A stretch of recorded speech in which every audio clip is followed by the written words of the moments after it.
Today we're going to be sharpening a chainsaw chain. You want to make sure you've got the correct file. If you have any questions on that, you can look on the side of your bar right over here. It's going to tell you, well, you can always look at your owner's manual. You can look on the side of your bar. The bar will tell you what size chain you need and what size file you need in order to file it correctly. So let's zoom in here and we'll get started. Some chains will have what you can see right here. This is a bronze colored link. Sometimes, depending, I think steel chains will have a yellow mark here, yellow paint, depending on the brand of the chain.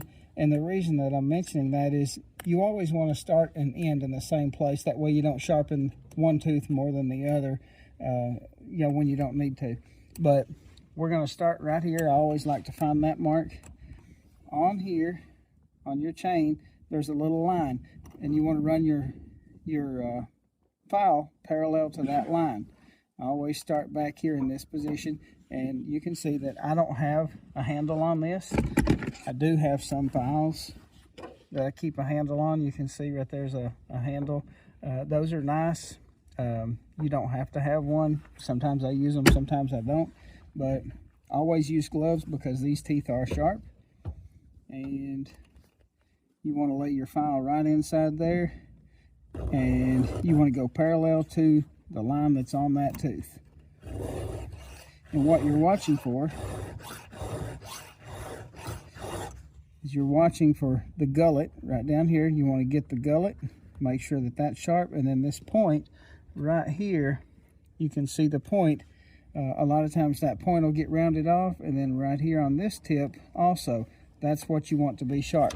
Let me bring this on up so that you can see what I'm doing. Each time that I run my file through here, I'm rotating it. So when I run my file through, I'm going to push it through, and on the way back, I rotate it just a little bit. And the reason is you don't want to create a worn spot on part of your file. So I'm just hitting each tooth about 7 times.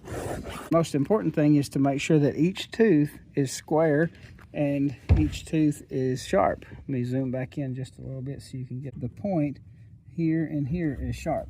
And then also down in your gullet, you want to make sure that that's sharp.